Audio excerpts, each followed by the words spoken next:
Good luck, human.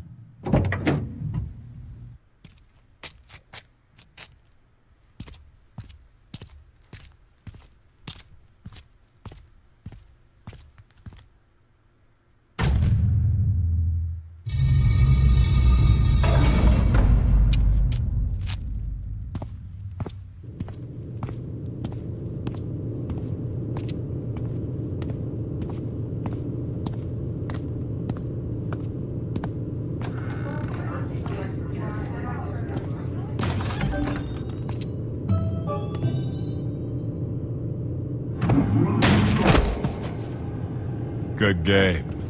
Let's do it again sometime.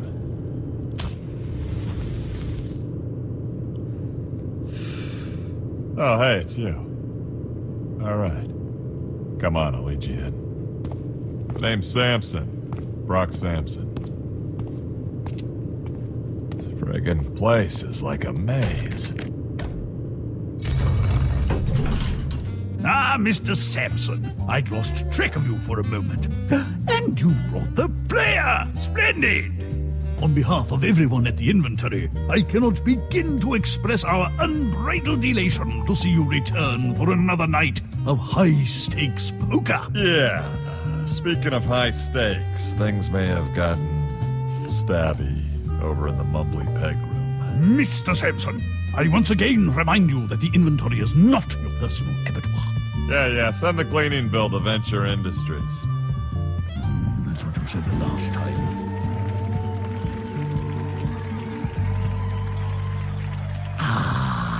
As always, I am Commodore Reginald Van Winslow, retired, and I will be your host for tonight's perilous voyage on the seas of chance. Thanks, man. Hey, Reggie, these new chairs are great. It's like my keister is being held aloft by the wings of tiny velvet angels. Let me try, Sam. I'm afraid there's no room at the table for your +1, Sam. That's okay. Max will make his own fun. Come out with your arms akimbo, Mendoza! So when do we get this clam bake on the road? In a few minutes. We're still waiting for... Hello! Hello, future losers! Our remaining contestants. But seriously, whose HDMI port do I have to kiss to get a drink around here?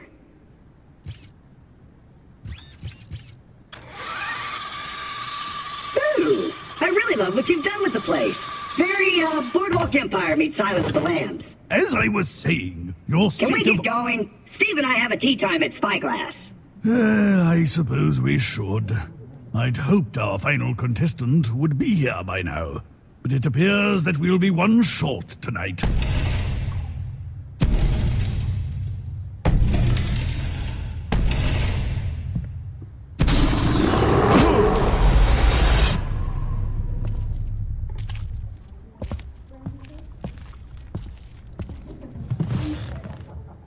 Deal me in.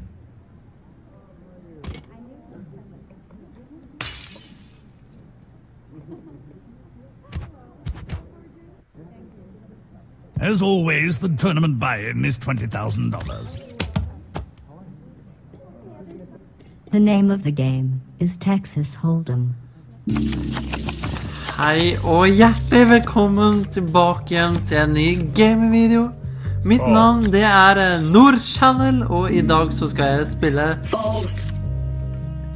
et lite øyeblikk. Jeg skal faktisk se hva jeg skal spille, for det husker jeg ikke helt.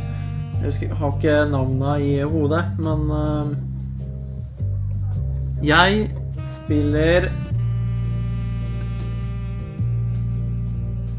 spiller PokerNight 2 det året.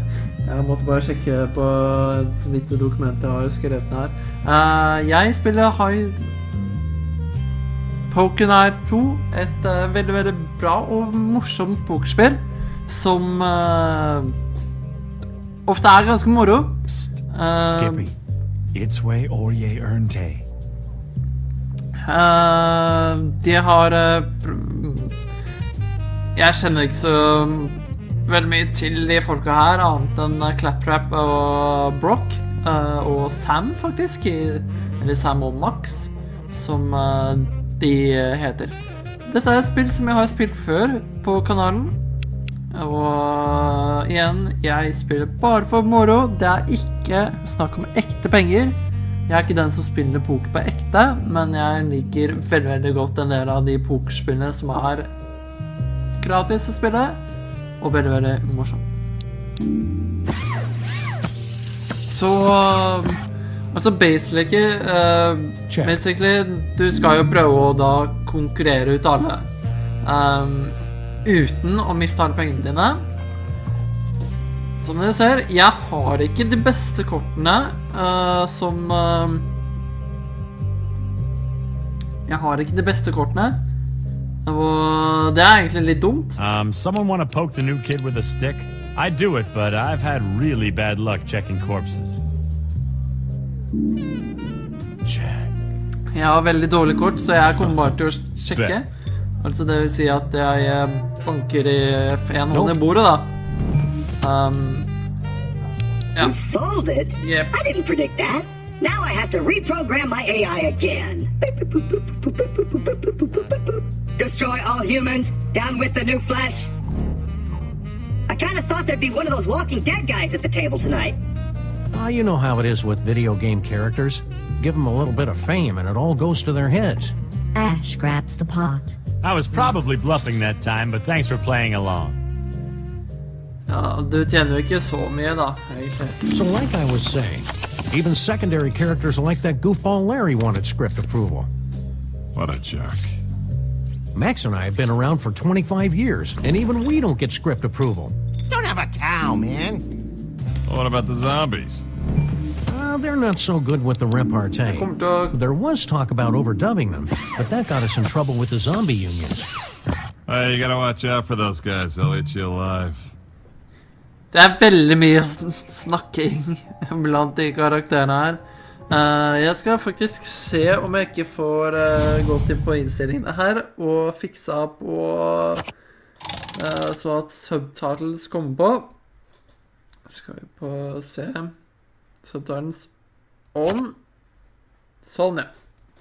Da prøver vi på nytt igjen. Og det du også kan gjøre, det er at du kan ordre litt drinks. Det betyr at du kjøper drikke for tokens. Ja, 115 tokens. Jeg velger bare å sjekke, fordi at jeg har ikke Someone's de writing kortene checks their hands can't cash, and it sure as heck ain't me. Du ser at jeg har ikke nok... Og der fikk jeg en 10er, faktisk. Jeg er litt sånn smart.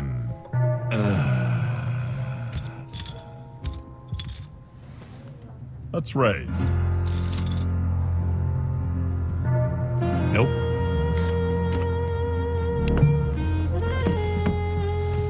Oh, not smart. I'm all in. Oh.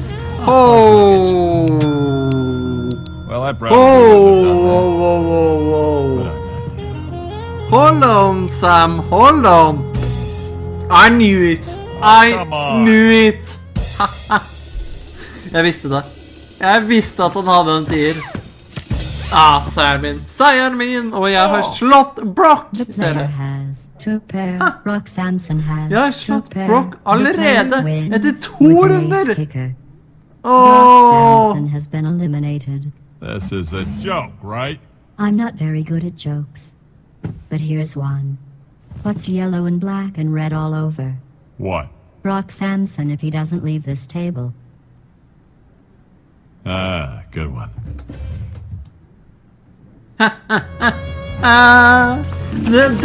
Den så jeg ikke komme.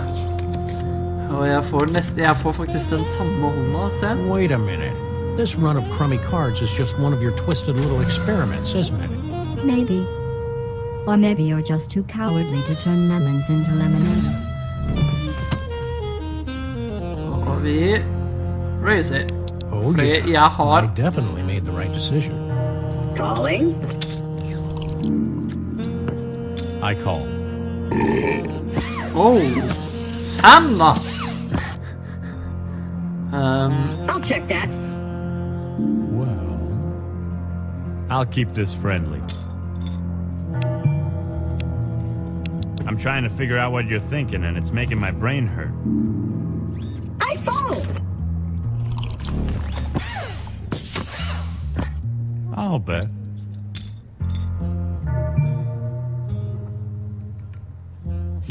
Ooh! Wish I thought of that! All right. All in. Who the what now? And here I thought we were playing a friendly game of high-stakes poker. Jeg visste det, han hadde femmer. Han kommer til å vinne. For han hadde den femmeren jeg så han hadde. Who's your daddy? The player has two pair, and Mr. Williams has a straight. Ash wins. All righty. Har du sett sånn pokerspill kan vare opp til flere minutter. Og jeg tror jeg har sittet og spilt dette her før i uvennelig mange timer. Men så det fordi at dette her veldig avslappende å spille over kvelden. Det gir meg litt mer motivasjon. Pluss at det et spill som du lett kan bli avhengig av. Whoa! I am totally tripping balls right now. We can also see fear and smell sarcasm. Ooh, impressive! Hey, Hey, it works! Think. Bet. Fold. Call, fold. It's all the same to me. You think I'd shrink away from this kind of action? Well, you're completely right. Check. Raise. Yeah, I'll call. Jeg kommer til å... Jeg vet jeg gjør noe dumt nå.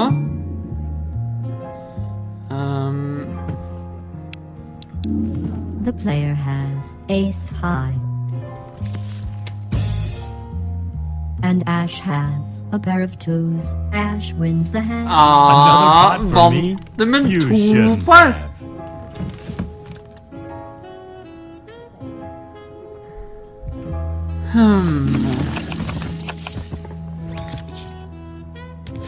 Av og til så må jeg ha fokus. Call. Det merker jeg at jeg ikke har nå. Yeah, I'm in. I'll call. Okay, then. Call. Buckle up. It's gonna be a bumpy hand. I call.